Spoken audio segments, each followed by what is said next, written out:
बिस्मिल्लाहिर्रहमानिर्रहीम। अस्सलाम वालेकुम नाजरीन, आप देख रहे हैं मेरा यूट्यूब चैनल देसी मसाला रेसिपी। आज मैं आपके लिए बीफ कढ़ाई बनाने की रेसिपी लाई हूँ। इसके लिए मुझे जिन मसाला जात की जरूरत है वो ये है। ये 3 किलो बीफ का गोश्त है।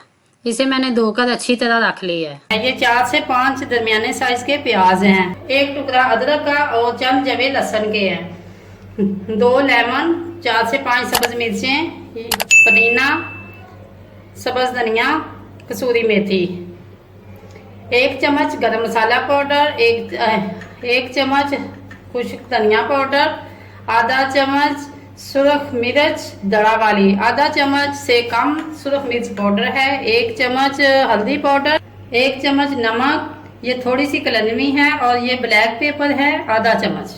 बिस्मिल्लाहिर्रहमानिर्रहीम। गोश्त हम प्रेशर के अंदर डालेंगे। आधा चम्मच दड़ा मिर्च, सुरख मिर्च, हल्दी पाउडर, प्याज मोटा मोटा काट कर इनके अंदर डाल देंगे, ऐड करेंगे।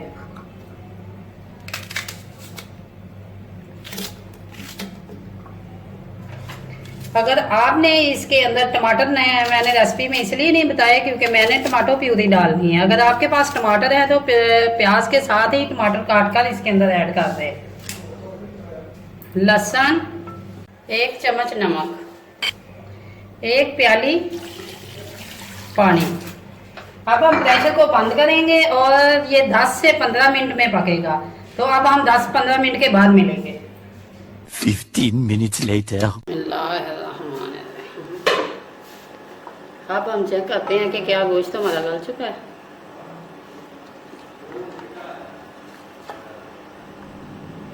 हाँ माशाल्लाह, ये देखिए गोश्त की बोटी जो है मुकम्मल तौर पे गल चुकी है। बिस्मिल्लाहिर्रहमानिर्रहीम।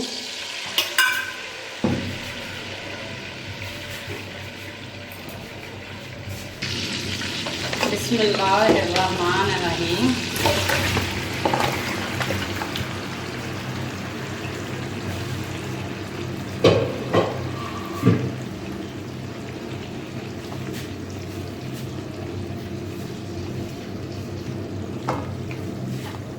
अब माशाल्लाह ये गोश्त इतना अच्छी तरह गल चुका है।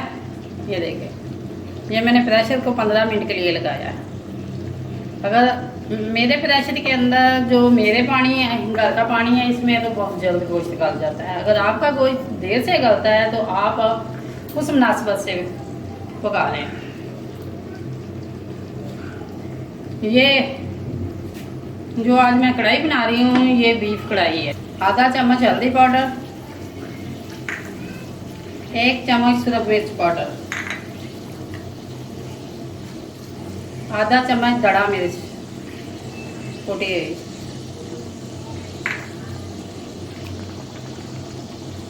ये 2 से 3 सब्ज मिर्चें हैं, और मैंने अदरक को क्रश कर लिया है।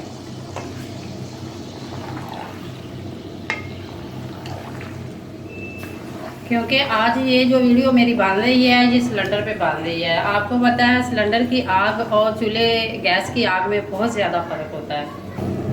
अब मैंने मज़ीद इसे 5 मिनट तक इसी तरह पकाना है।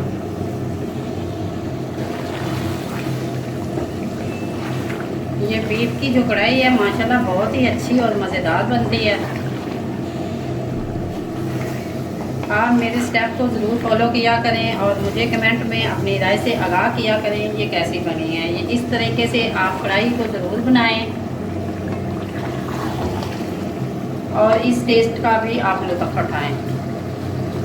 इसके अंदर नमक मैंने उस वक्त पहले ऐड कर दिया था। अब ये मेरे पास है मसाला, ये मेरा होममेड मसाला है। इसकी रेसिपी मैं आपसे बहुत जल्द अपलोड करूँगी। ये कढ़ाई मसाला मैंने इसके अंदर ऐड किया है।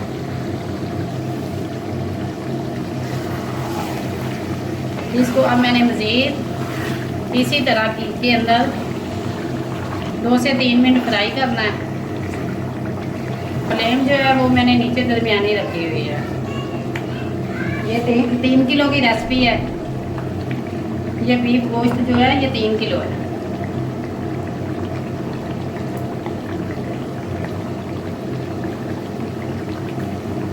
और छोटे छोटे स्टेप को ज़रूर गौर से देखा करें आप मेरी वीडियो को, इसीलिए मैं बार बार कहती हूँ कि एंड तक देखें, कोई स्टेप आपसे मिस ना हो जाए। अगर स्टेप आपसे मिस हो जाएगा तो फिर आप बिल्कुल मेरे जैसा ओरिजिनल जो ज़ायका है वो फ्लेवर नहीं लेकर आ सकते, क्योंकि हर किसी को सालन तो बनाना आता है, सब कुछ बनाना आता है, लेकिन आज के नए दौर के जदीद दौर में नए अंदाज के साथ, नए टेस्ट के साथ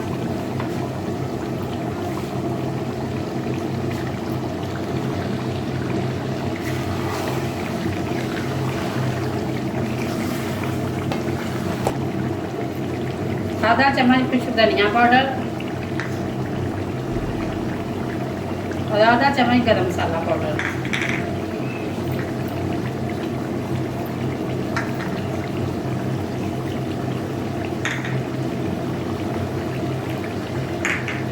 नमक आप टेस्ट कर लें, अगर आपको नमक कम या ज़्यादा लगे तो आप अपनी मुनासिबत से डाल सकते हैं, क्योंकि मैं जो भी ये रेसिपी के मुताबिक देती हूँ, क्योंकि रेसिपी के अंदर जो जितनी मिकदार होती है मैं उस तरीके से देती हूँ।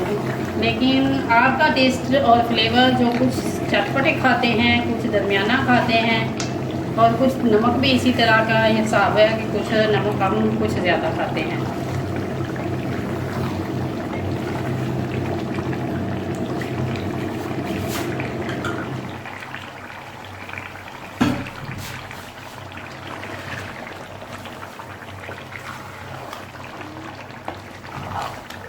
मज़ीद इसी तरह मैंने इसे हल्की आंच पे, अब मैंने फ्लेम जो है इसकी स्लो कर दी है। मज़ीद मैंने इसे इसी घी के अंदर मैंने मज़ीद इसे अच्छी तरह पकाना है। इस तरह गोश्त माशाल्लाह माशाल्लाह ये बहुत ही टेस्टी बनेगा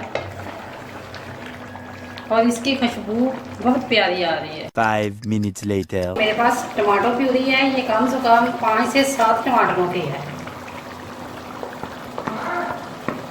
हम इसके अंदर ऐड कर देंगे। अगर आप टमाटर डालना चाहते हैं तो जैसे ही हमने गोश्त प्रेशर में डाला तो उस वक़्त 7 टमाटर भी डाल दें, बहुत अच्छी तरह मैश भी हो जाएंगे। और ये तो मैंने इस वक्त इसलिए डाला है क्योंकि ये टमाटर पके हुए हैं। ये टमाटर प्यूरी जब बनाते हैं तो इसको पकाकर बनाई जाती है। अब हम मज़ीद इसे 5 मिनट पकने देंगे। 5 minutes later. ये देखें घी मुकम्मल छोड़ चुका है सालन। ये माशाल्लाह बहुत ही मज़ेदार बना है। और ये मेरे पास थोड़ी सी कसूरी मेथी है, ये सब्ज़ मिर्चें, इनको थोड़ी देर घी के अंदर फ्राई करना है। फिर जब हम सालन खाते हैं तो ये फ्राई की हुई मिर्चों का टेस्ट बहुत ही अच्छा आता है। ये हमारे सालन की फाइनल लुक। आज मेरे पास धनिया नहीं है, ईद की वजह से धनिया नहीं मिली, तो आज मैंने धनिया नहीं डाली। तो अब हम करते हैं चूल्हे को बंद और हमारी सालन बनके तैयार हो चुका है। अगर आपको मेरी ये वीडियो अच्छी लगे तो मेरी इस वीडियो को लाइक करें, शेयर करें, और अगर आप मेरे चैनल पर नए हैं तो मेरे चैनल को सब्सक्राइब करें और बेल आइकन का बटन ज़रूर दबाएं, ताकि मेरी हर आने वाली नई वीडियो का नोटिफिकेशन आपको सबसे पहले मिल सके। और कमेंट बॉक्स में अपनी राय का इज़हार ज़रूर करें।